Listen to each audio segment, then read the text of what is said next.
have to tell her before the first day of 8th grade, my mom says, as we shop for new clothes, fresh pencils, and blank notebooks. Make a clean break. A few hours later, I pick up the phone. The dial tone almost drowns out my heartbeat. Jamie picks up on the 3rd ring. I met Jamie in the 2nd grade. I just moved to Texas in the middle of the school year, trading snow angels in Colorado for a backyard pool and barbecue. The air was thick, the sky never-ending, and people said things like, "Fixin' to," and "might could." Everything felt so exotic and big. My small private school was a haven. I was the littlest person in my class, my body undersized, my feet oversized.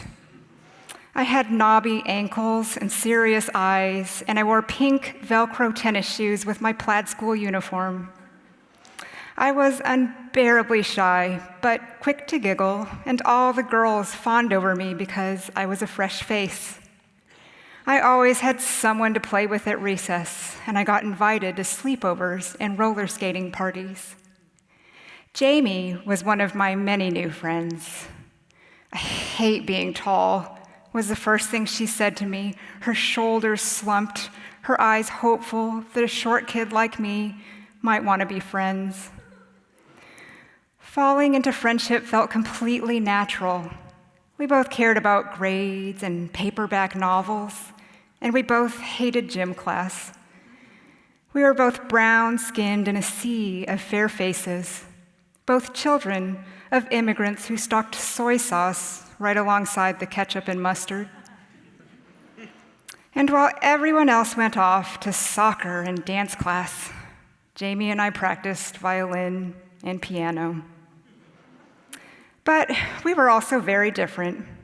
Jamie was firstborn, driven by expectation. I was the baby, just trying to catch up. Jamie loved to talk about clothes and body wave perms and name brand purses.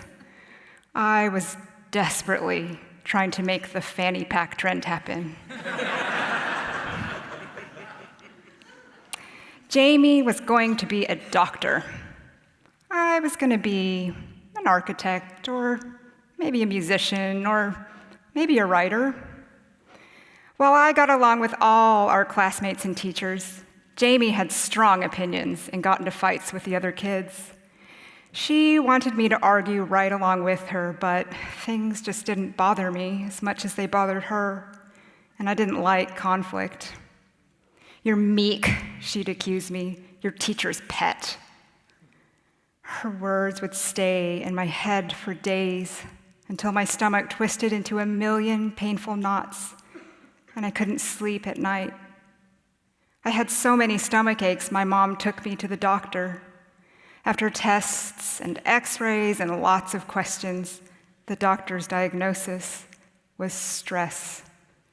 My mom's diagnosis was Jamie. "You're letting Jamie own you," my mom said, after I told her about Jamie's reaction when I got a better grade on a spelling test. Jamie crossed her arms and narrowed her eyes, but I did better in math. It made me feel so bad. I was always feeling bad around her. "I'm sick of this," I wrote in my journal that night. "Tomorrow, I'm going to get away." But the next day, Jamie was all sunshine. "I finished the book last night, did you?" My resolve fell away. I really did like Jamie. We spent hours talking about Harriet the Spy and the Babysitter's Club, which characters we'd be friends with in real life, and which ones we'd love to hate. When all I wanted for my birthday was a mint green and silver pogo ball, Jamie got it for me. Every night, one of us would call the other to compare homework answers and then talk about our inexplicable crushes on chubby Mitch Hotzenbuehler. Jamie confided in me that her parents were talking about sending her to another private school. I cry every time they bring it up, she grabbed my hands, because then I wouldn't be in the same class as you. I felt guilty about my doubts and convinced myself that I would break her heart if I broke our bond. She was my best friend at school. I didn't want to hurt her feelings, even when she hurt mine. In the 5th grade, we both transferred to public school. We were delicate, aquarium-raised minnows tossed into the sea with wild, starving sharks. At public school, you were judged by how you looked and where you shopped, and my scrawny, too long limbs, thick glasses, and lack of volleyball and basketball skills shot me way down to the bottom of the ocean. We both got picked on, but the more the mean girls made fun of us, the more I refused to change, and the more Jamie tried to outdo them with ostentatious clothing and jewelry and handbags. The more I learned to let the comments roll off my back, the more Jamie convinced herself that every girl in the class was jealous of her. I started to make new friends with people who liked me for my weird ideas and my fashion experiments. I got a taste of how different my school life could be if I could just get away from Jamie. But I was afraid. What if it's a mistake? What if I miss her? What if she cries and I feel guilted once again into sticking with her? So I pretended. I got really good at acting like Jamie and I were friends while hating every moment. I could stand up to the mean girls, but when it came to Jamie, she was right. I was meek. In the 7th grade, Lori moved to town. Lori was everything Jamie was not. Funny, laid back, brimming with confidence. Lori didn't let Jamie get under her skin. When Jamie tried to make her feel bad, Lori shrugged. So what? Just the way I did when anyone else picked on me. If Lori could do it, couldn't I? Lori thought so. My mom thought so too. I started calling Lori before calling Jamie.